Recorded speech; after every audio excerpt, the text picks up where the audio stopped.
The first thing I saw was her hands shaking on the steering wheel. Not from fear. From excitement. "You need to slow down," I said, watching the speed climb past 80. She didn't answer. Just smiled, like she'd already won something. That's when I noticed the photo on her lap. I shouldn't have noticed that. A woman. Blonde. Perfect posture. Standing next to a man I recognized from the news. I'd seen his face before. Everyone had.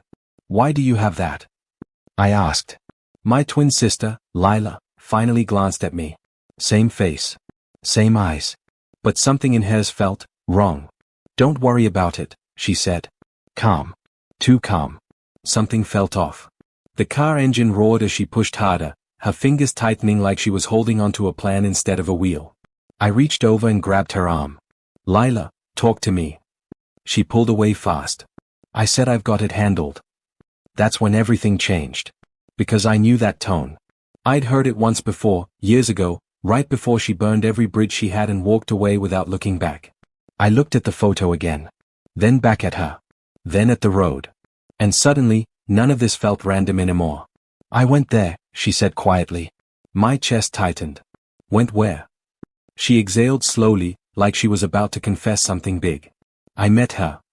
The way she said it didn't sound like a meeting. It sounded like the beginning of something much worse. And I realized, I wasn't in this car by accident. I didn't ask another question right away. With Lila, pushing too fast always made things worse. So I stayed quiet. Watched her. Let her fill the silence. She always did. We talked for almost an hour, she said, eyes still locked on the road. She didn't suspect anything. I kept my voice steady. Why would she?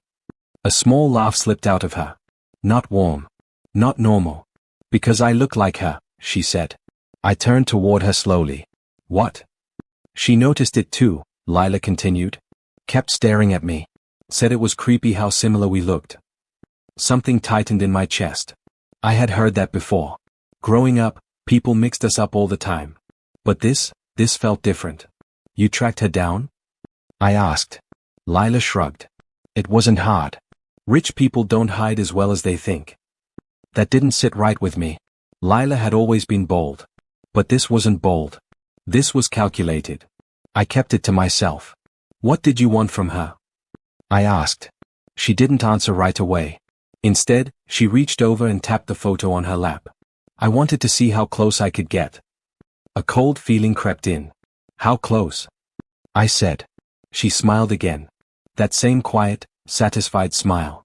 Close enough, she said, that if I wanted to, I could step into her life and no one would question it. I stared at her, waiting for the joke. It didn't come. And that's when I realized, she wasn't imagining something. She had already started planning it. I didn't react right away. That was the only way to handle Lila when she got like this. If I pushed, she'd shut down. Or worse, double down. So I kept my voice calm. That's not how life works. She smirked. You'd be surprised. I looked at her again. Really looked this time. Same face as mine. Same voice. Same small scar near her eyebrow. But something underneath felt off. You said you met her, I said. How did you even get that close? Lila shrugged. Charity event. Open guest list if you know how to blend in. That tracked. She was always good at slipping into places she didn't belong. But why her? I asked. She didn't answer right away. Instead, she slowed the car slightly, like she was thinking through how much to tell me. I've been watching her for weeks, she said finally. A chill ran through me. Watching? I repeated. She's predictable, Lila said. Same places. Same routine. Same people. That didn't sound like curiosity anymore. That sounded like a pattern. I shouldn't have noticed that. You followed her? I asked. No, she said quickly. Then added, quieter, not exactly. I didn't like that answer. Lila, I started. She cut me off. Relax. I just needed to understand her. Understand her. That word sat wrong. Because Lila didn't study people unless she wanted something from them. I looked at the photo again. Then back at her. And that's when a new thought hit me. What about the husband? I asked. She smiled. Not wide. Just enough. I met him too, she said. And suddenly, this wasn't just obsession anymore. I felt my stomach drop. You met him? I said. How? Lila didn't answer right away. She slowed the car again, like she was settling into something she'd already decided. He's not hard to get close to, she said. Busy. Distracted. Used to people wanting something. That doesn't answer my question. She glanced at me. I introduced myself. Simple as that. No. It's not simple, I said. You don't just walk up to someone like that. I do, she replied. That calm confidence, it made my skin crawl. What did you tell him? I asked. She smiled faintly. The truth. Just, not all of it. I stayed quiet. Let her keep going. He thought it was funny, she said. The resemblance. Said I could pass for her from a distance. My chest tightened. And up close?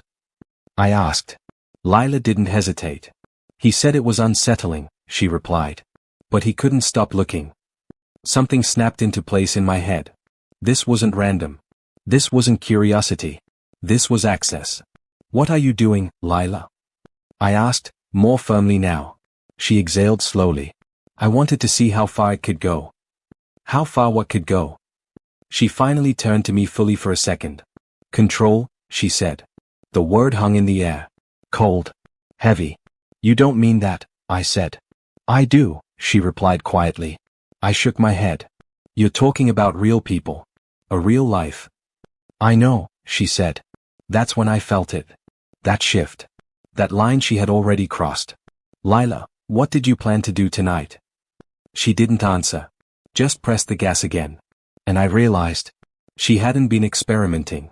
She had already chosen an ending. I reached for the wheel. Slow down, I said, sharper this time. She didn't fight me. That's what scared me more. Instead, she eased off the gas, just enough to keep control. I already stopped, she said quietly. The words didn't match the tension in her voice. Stopped what? I asked. She exhaled, long and slow. The accident. My chest tightened. What accident? She didn't look at me this time. I had everything set, she said. Her route. The timing. A blind turn just outside the city. No cameras. I felt my stomach drop. You're not serious. I was, she said. Until you showed up. The car felt smaller all of a sudden. What do you mean I showed up? I asked. She tapped the dashboard once. You called. Kept calling. I almost ignored it. I remembered. I'd had a bad feeling and couldn't shake it. I turned around, she continued. That's when you got here. I stared at her. You were going to kill her. She didn't answer. That was answer enough. I swallowed hard. Kept my voice steady. This isn't a movie, Lila. You don't just step into someone's life like that. She laughed under her breath. You think that's the hard part? I didn't respond. Because something in her tone told me. The accident wasn't the whole plan.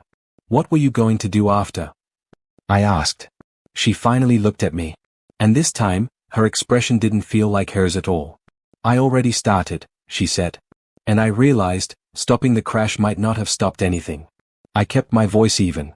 Started what? Lila reached into her bag and pulled out her phone. Watch, she said. She tapped the screen and handed it to me. At first, it looked normal. Messages. Photos. Contacts. Then I saw the name at the top of one thread. Huh. The wife. My fingers tightened around the phone. This isn't real. It is, Lila said calmly. I scrolled. Short messages. Casual. Friendly.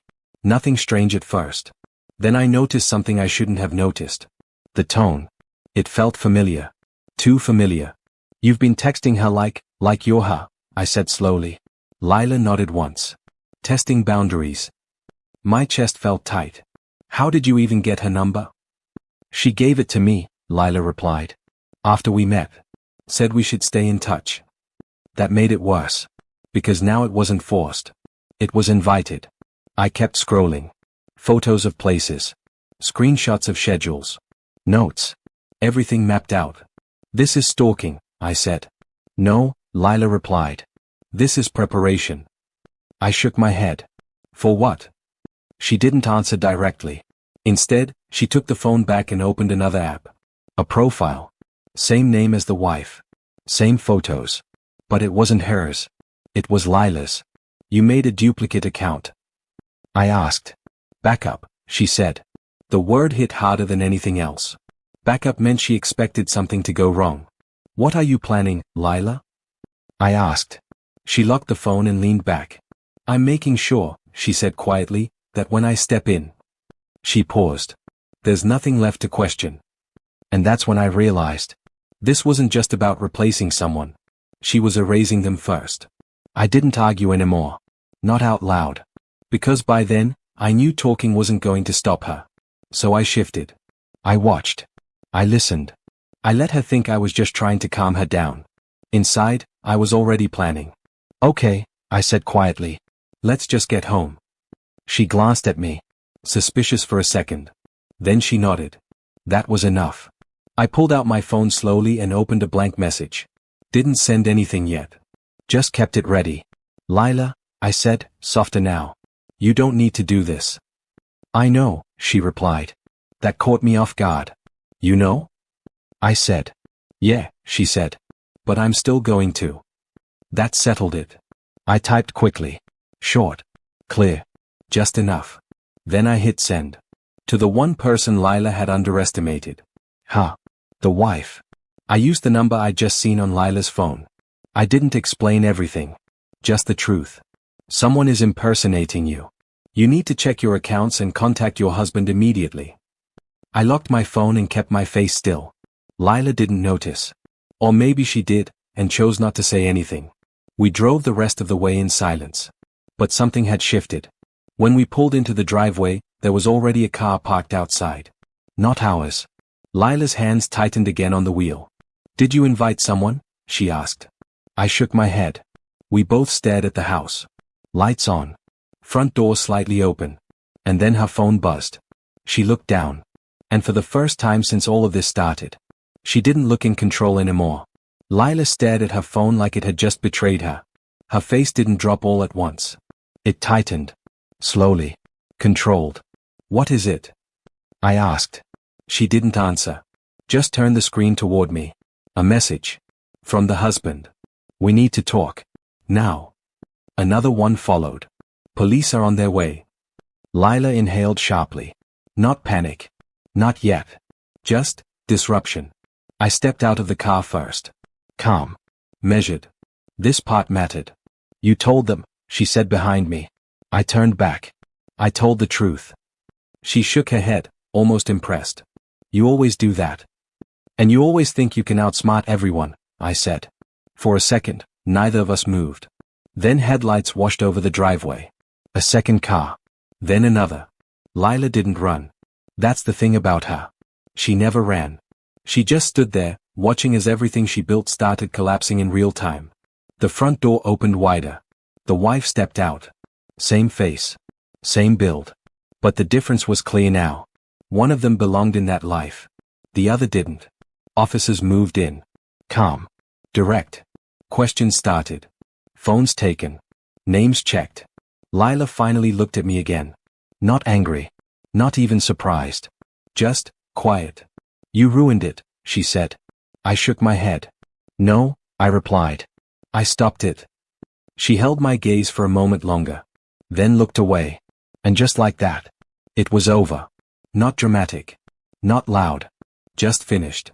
Because sometimes, the only thing that separates a lie from a lie is one person who refuses to stay silent.